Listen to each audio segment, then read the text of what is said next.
ফটিকরাস্থিত রাজখান্দি প্রাথমিক স্বাস্থ্যকেন্দ্রটি বেহাল দশায় পরিণত। নেই ন্যূনতম স্বাস্থ্য পরিষেবা। জানা গেছে, রাজখান্দি প্রাথমিক স্বাস্থ্যকেন্দ্রটি দীর্ঘদিন যাবৎ নানা সমস্যায় জর্জরিত। বিগত কয়েক বছর পূর্বে নবনির্মিত হাসপাতাল ভবনটির ফাটল ধরে গেছে। এমত অবস্থায় প্রাকৃতিক বিপর্যয়ে যে কোনো সময় হাসপাতালের দেয়াল ভেঙে পড়ার আশঙ্কায় রয়েছে হাসপাতালে আসা অসুস্থ রোগী সহ আত্মীয় পরিজনেরা। পাশাপাশি রয়েছে হাসপাতালের পরিকাঠামোগত সমস্যা। হাসপাতালটিতে পর্যাপ্ত পরিমাণে চিকিৎসক নেই, স্বাস্থ্যকর্মীও নেই, যার ফলে হাসপাতালে আসা সাধারণ রোগীরা ন্যূনতম চিকিৎসা পরিষেবা থেকে বঞ্চিত হতে হয়। তার উপর হাসপাতালটিতে বিদ্যুতের বিকল্প কোনো ব্যবস্থা না থাকাতে দুপুরের প্রচণ্ড দাবদাহের ফলে অসুস্থ রোগীরা সুস্থ হওয়ার পরিবর্তে আরও অসুস্থ হয়ে পড়ে।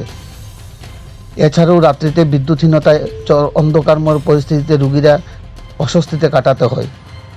রয়েছে পানীয় জল সরবরাহের অভাব। এই ধরনের বিভিন্ন প্রতিকূলতার মধ্য দিয়ে রাজখান্দি প্রাথমিক স্বাস্থ্যকেন্দ্রটি বড়সড় চ্যালেঞ্জের মুখে চালাতে হচ্ছে। এমত অবস্থায় রাজখান্দি প্রাথমিক হাসপাতালে চিকিৎসা পরিষেবা নিয়ে আসা রোগীরা গভীর উৎকণ্ঠায় রয়েছেন। ফটিকরাই থেকে বিকাশ কোপালের রিপোর্ট, শ্যামলী ত্রিপুরা। এখানে আসার জন্য মিডিয়া ভাইকে ধন্যবাদ জানাই।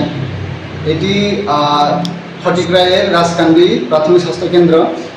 অ্যাকচুয়ালি আমাদের বিল্ডিংয়ের চারিদিকে একটু ফাটল পড়েছে, তো যদি গভর্নমেন্টের তরফ থেকে যদি রিপেয়ার করে দেয় তাহলে একটু ভালো হতো, কারণ ভূমিকম্প যদি হয় তাহলে মানে ভাঙা পড়নের সম্ভাবনা আছে।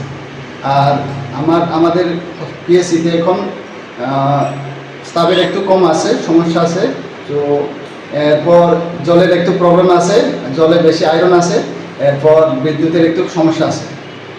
তো আমি রঞ্জন ত্রিপুরা, ফার্মাসিস্ট, রাজকান্দি পিএসসি। ধন্যবাদ।